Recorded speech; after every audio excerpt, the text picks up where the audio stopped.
এবারের ঈদ উল ফিতরে প্রেক্ষাগৃহে মুক্তি পাচ্ছে ডজনখানেক সিনেমা। এর মধ্যে দর্শক চাহিদা ও হল মালিকদের আগ্রহের দিক থেকে এগিয়ে রয়েছে ঢালিউড সুপারস্টার শাকিব খান অভিনীত রাজকুমার সিনেমা। এতে তার সঙ্গে দেখা যাবে মার্কিন অভিনেত্রী কর্টুনি কফিকে। রাজকুমার সিনেমাটি দেশের প্রায় 120টি সিনেমা হলে মুক্তি পাচ্ছে। আর ঢালিউড কিং এর সিনেমার এই রাজত্বের কারণে অনেকটা চ্যালেঞ্জের মুখে পড়েছে অন্য সব সিনেমা।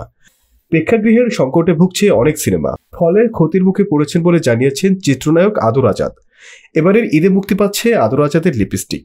এতে চিত্রনায়িকা পূজা চেরির সঙ্গে দেখা যাবে তাকে।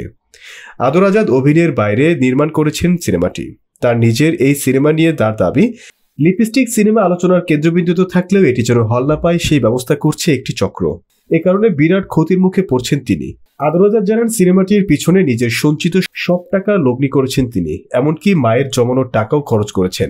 এজন্য সিনেমা মুক্তির অপরাজনীতির শিকার হয়ে কান্নায় ভেঙে পড়েন এই অভিনেতা।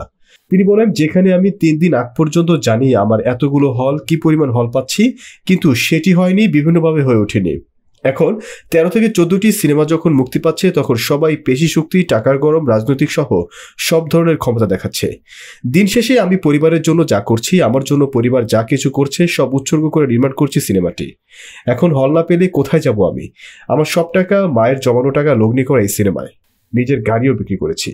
এ অভিনেতা কথা বলার এক পর্যায়ে কেঁদে ফেলেন। তিনি বলেন, আমার গাড়ি বিক্রির টাকা ছাড়াও মায়ের অনেক দিনের জমানো টাকা ছিল, সেই টাকা বিনিয়োগ করা হয়েছে সিনেমাটিতে। একটি সুস্থ প্রতিযোগিতা চেয়েছিলাম, কিন্তু আজ আমার সঙ্গে কোনো ক্ষমতাবান বড় ভাই না থাকার কারণে কি পিছিয়ে গেলাম? প্রসঙ্গত, রোমান্টিক থ্রিলার ধাঁচের গল্পে নির্মিত লিপস্টিক এ গ্রামে এক কিশোরী বুচিকে দেখা যাবে, যিনি নায়িকা হওয়ার স্বপ্ন দেখেন। সেই স্বপ্ন বাস্তবায়নে ঢাকা আসা তার এক পর্যায়ে নায়িকাও হয়, আর তারপরই শুরু হয় ভিন্ন এক জীবন। আর এই বুচি চরিত্রে অভিনয় করেছে পূজা চেরি। এতে তার সঙ্গে নায়ক হিসেবে থাকছেন আদর আজাদ। এছাড়াও আরও অভিনয় করেছেন মিশা সওদাগর, শহীদুজ্জামান সেলিম সহ প্রমুখ।